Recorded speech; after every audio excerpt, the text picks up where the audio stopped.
Have you ever wondered why the deepest and most perceptive people you know seem to carry an invisible weight on their shoulders? Why those who see beyond appearances often distance themselves from crowds and seek refuge in solitude? There exists a disturbing pattern that runs through human history and which we rarely discuss openly. The wisest individuals of our species tend to also be the most traumatized, and this painfully acquired wisdom pushes them to the margins of society as voluntary exiles from normalcy. If you have ever felt this profound disconnection from the world around you, if you have experienced the sensation of seeing through the illusions that keep others comfortably asleep, then you intuitively understand the cruel price we pay for expanded perception of reality.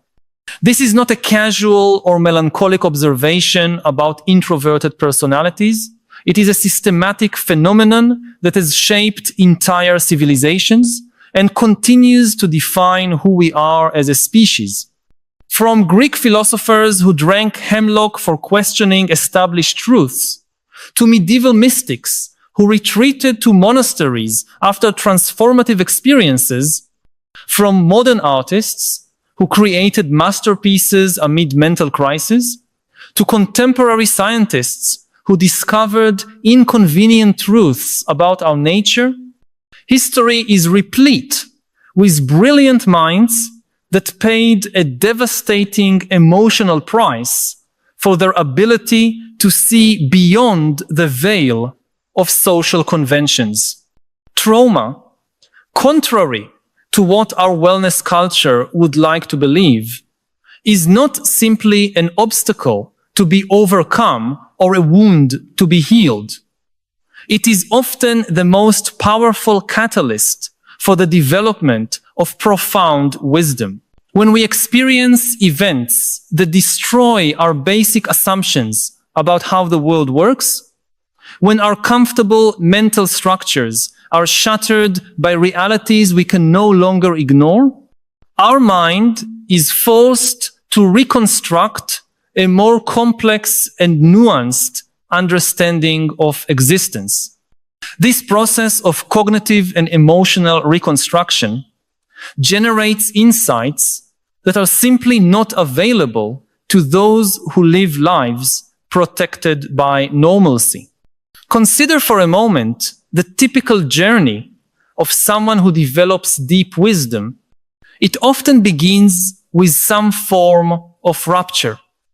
The premature death of a loved one that destroys the illusion that life is fair and predictable, a devastating betrayal that reveals the hidden layers of human nature, a financial or professional collapse that unmasks the fragility of our security systems, or perhaps an illness that forces a direct confrontation with mortality. These events are not merely unfortunate, they are portals to a deeper understanding of the human condition. For centuries, human societies developed sophisticated mechanisms to protect most of their members from these disturbing perceptions. We created rituals, traditions, belief systems, and social structures that function as psychological buffers, allowing people to live without constantly confronting the harshest truths about existence. These protections are not system flaws. They are essential features that enable the functioning of civilization. Most people need to believe in optimistic narratives about progress, justice, meaning, and purpose to maintain the motivation necessary to work, form families, and contribute to social continuity. But those who have passed through the fire of profound trauma can no longer comfortably inhabit these protected narratives. They have seen behind the curtain and cannot simply pretend it doesn't exist.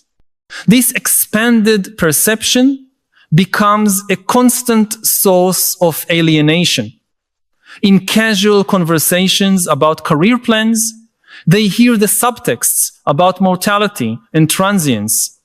In political discussions, they recognize the ancestral patterns of domination and submission that repeat themselves in different garb. In social celebrations, they feel the weight of conventions that keep people together but also limit them. Modern technology has dramatically intensified this phenomenon in ways we are only beginning to understand. In recent decades, our exposure to information about suffering, injustice, and global complexity has increased exponentially. Through the screens we carry in our pockets, we are daily bombarded with images and accounts of tragedies, corruption, violence, and despair that previously remained hidden from most people. This constant exposure to the dark side of human experience is creating an entire generation of individuals prematurely exposed to collective traumas. Simultaneously, social media and digital culture have created new mechanisms of ostracism for those who express uncomfortable perceptions. Engagement algorithms favor content that confirms existing biases and generates simple emotional reactions, marginalizing voices that offer complex analyses or question popular narratives. The result is an environment where genuine wisdom is systematically silenced in favor of opinions that are easier to process and share. Paradoxically, our era of digital connectivity has also deepened the isolation of those with acute perceptions. While it is easier than ever to find information and communities online, it has become more difficult to find authentic relationships with people who understand the complexities of human experience. Digital communication, by its very nature, favors superficial expressions and quick reactions over the deep contemplation and nuanced dialogue that nurture wisdom. I want to pause for a moment to ask, do you also feel this profound disconnection in your daily life? This sensation that despite being more connected than ever through technology, something essential has been lost along the way? I know it can be difficult to put into words. Many of us carry this weight in silence, believing we are the only ones to feel this particular emptiness. But you are not alone in this. If this feeling resonates with you, share your experience in the comments. It can be as simple as writing, "I feel this disconnection when," and completing it with your personal experience. Your comment might be exactly what someone else needs to read today to feel they are not alone in their struggle. The relationship between trauma and wisdom is not simply a statistical correlation. It is a fundamental psychological process that shapes how we understand reality. When our expectations about the world are violently confronted with experiences we cannot integrate into our existing mental schemas, our brain is forced to develop new, more sophisticated cognitive maps. This process, known by psychologists as post-traumatic growth, results in several enhanced capacities: a more nuanced understanding of human nature, greater tolerance for ambiguity and paradox, increased sensitivity to emotional and social subtexts, and an expanded perspective on what truly matters in life. However, these same capacities that we consider wisdom also create significant barriers to normal social integration. Someone who has developed a deep understanding of the performative nature of much human behavior may find it difficult to authentically participate in social interactions that depend on maintaining certain collective fictions. A person who has experienced the fundamental fragility of our meaning systems may feel alienated in conversations that assume the stability of these systems as given. This alienation is often misunderstood by both the wise themselves and the society that surrounds them. It is common to interpret the withdrawal of the wise as intellectual arrogance, moral superiority, or simply social maladjustment. But a more careful analysis reveals that this withdrawal is often a necessary defensive response. Minds that have been expanded by trauma develop an increased sensitivity to dissonances and falsehoods that can make conventional social environments genuinely painful to inhabit. Consider the experience of trying to explain complex perceptions about human nature to someone who has never seriously questioned their basic assumptions about how the world works. It is like trying to describe colors to someone born blind or explain music to someone completely deaf. Common language simply lacks adequate vocabulary to transmit insights that emerge from consciousness states transformed by trauma and deep reflection. For millennia, different cultures developed specialized institutions to shelter and nurture these individuals with expanded perception. Monasteries, philosophical academies, esoteric circles, spiritual retreats, and artistic communities served as sanctuaries where those who saw beyond normal conventions could find companionship and purpose. These institutions implicitly recognized that profound wisdom requires specialized protection and cultivation, and that not everyone is equipped or destined to develop these capacities. The modern era, with its emphasis on democratization and egalitarianism, often fails to recognize the need for these specialized support structures. Our contemporary culture tends to pathologize both trauma and unconventional responses to it, preferring medication and normalized therapy to genuine processes of transformation and growth. While these resources have value and can alleviate unnecessary suffering, they can also inadvertently suppress the natural processes through which trauma transforms into wisdom. The result is a society that produces increasingly more individuals with expanded perception capacities, but offers fewer and fewer resources to help them integrate these capacities constructively.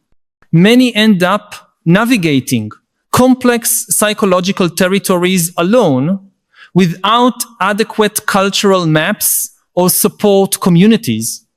Some find refuge in online subcultures, others retreat to lives of solitary contemplation, and still others channel their perceptions into art, writing, or academic work that often remains misunderstood by the broader audience. This dynamic creates a central paradox in our modern societies. On one hand, our era of global complexity and accelerated change generates an urgent need for profound wisdom and systemic perception. On the other hand, the same processes that produce this wisdom also tend to isolate those who possess it from positions of influence and decision-making where it would be most needed. The wise retreat to the margins, while important decisions are made by those who maintain more conventional and limited perspectives. It is important to note that not all trauma produces wisdom, nor does all wisdom emerge from trauma. There are many individuals who have experienced significant suffering and become more bitter, closed, or destroyed by their experiences. Similarly, there are people who have developed profound insights through contemplation, study, or positive experiences of consciousness expansion. What distinguishes transformative trauma from destructive trauma seems related to a combination of factors: social support during the integration process, psychological and spiritual resources to process the experience, a conceptual framework to understand what is happening, and often a sense of purpose or meaning that emerges from suffering. The question we must confront as a society is whether we can develop more intelligent ways to cultivate wisdom without requiring the full price of devastating trauma, and whether we can create social structures that honor and integrate the wisdom of those transformed by suffering instead of marginalizing them. This is not simply a matter of individual compassion. It is a pragmatic necessity for the survival of civilizations facing challenges of unprecedented complexity. Our historical tendency has been to treat wisdom as a cultural luxury, something nice to have but not essential for basic social functioning. However, the challenges we face in the 21st century, from climate change to artificial intelligence, from global inequality to existential threats, require exactly the kind of systemic perception and deep understanding of human nature that emerges from transformative experiences of trauma and contemplation. Perhaps it is time to recognize that those who carry wisdom born from suffering are not social aberrations to be corrected or cured, but precious resources to be protected and consulted. Their uncomfortable perceptions about the limitations of our current systems, their sharpened sensitivities to the contradictions and falsehoods that permeate our culture, and their ability to see beyond conventional narratives may be exactly what we need to navigate an increasingly complex and uncertain future. This does not mean romanticizing trauma or suggesting we should seek suffering as a path to wisdom. Instead, it means recognizing that when trauma occurs, as it inevitably does in human experience, we can create conditions that facilitate its transformation into wisdom, rather than allowing it to calcify into bitterness or dissolve into pathology. This requires a fundamental shift in how we think about mental health, personal development, and the role of wisdom in society. A more mature approach to cultivating collective wisdom would recognize that different individuals have different capacities and inclinations for deep perception. Instead of applying a single model of psychological normalcy to everyone, we could develop multiple development paths that honor different types of intelligence and sensitivity. Some individuals are naturally suited for lives of contemplation and insight, others for action and implementation, still others for mediation between these different modes of being. Technology, which has often been a catalyst for alienation among the wise, also offers unprecedented possibilities for connection and collaboration between kindred minds scattered around the world.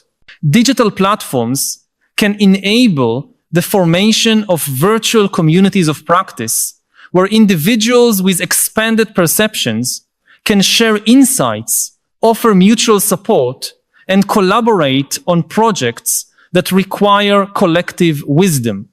These communities can serve as modern versions of ancient monasteries and academies, offering intellectual and spiritual refuge for those who see beyond conventions. At the same time, we need to develop new languages and conceptual frameworks that allow more effective communication between different levels of perception and understanding. Much of the alienation experienced by the wise arises from the absence of shared vocabulary to discuss insights that emerge from consciousness states transformed by trauma. If we can create linguistic and conceptual bridges between different modes of understanding, perhaps we can reduce the isolation of the wise without diluting their unique perceptions. Formal education also needs to evolve to recognize and cultivate different types of wisdom. Our current educational systems are optimized to produce individuals who can function effectively within existing social and economic structures, but offer little space for those whose perceptions transcend or question these structures. We need educational modalities that honor both the social need for technical competence and the deeper human need for meaning, purpose, and understanding of our existential condition. Fundamentally, what is at stake is our capacity as a species to integrate genuine wisdom into our collective decision-making structures. History is replete with examples of civilizations that collapsed because they failed to listen to the warning voices of those who saw beyond the comfortable narratives of the moment. Our era of global connectivity and technological power amplifies both the opportunities and risks of this ancient dynamic.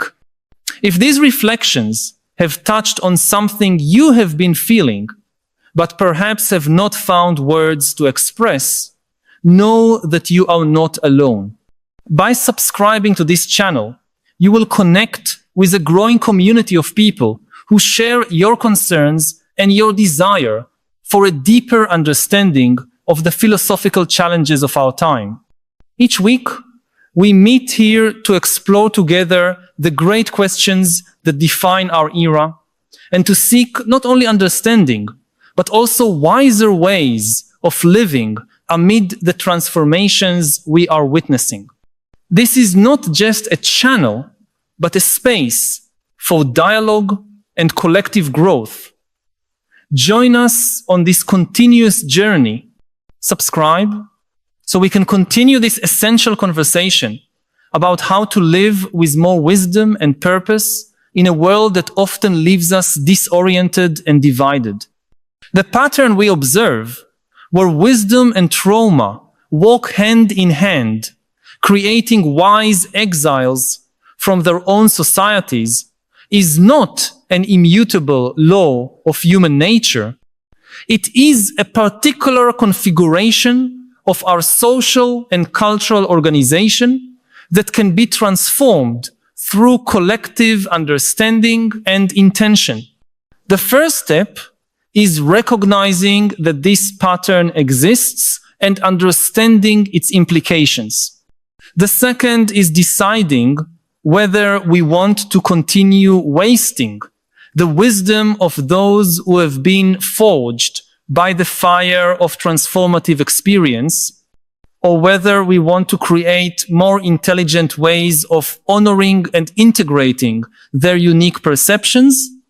Our choice will determine not only the individual fate of those who carry wisdom born from suffering, but also our collective capacity to navigate the monumental challenges that define our era.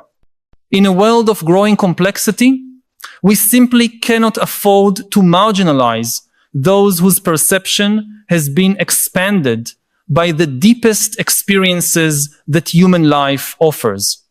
The wisdom of exiles may be exactly the map we need to find our way through the unexplored territory of the future.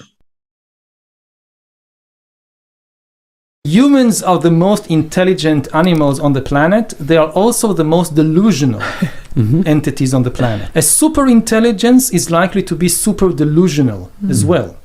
Nothing in human history indicates that intelligence is a good antidote to delusion or necessarily puts you on a path towards the truth. I think that the impulse towards truth comes really from consciousness. And since there is no evidence that AI has consciousness, and maybe it will develop, maybe as we speak, the first conscious AI is being born somewhere. But so far we have no convincing evidence that it is conscious, that it's capable of suffering. One of, I think, the big delusions of places like Silicon Valley is this overemphasis on intelligence, which is partly because there are extremely intelligent people there who their life is built on intelligence, and they tend to overvalue intelligence. And this is a very dangerous thing. My kind of historical instinct is that a super intelligent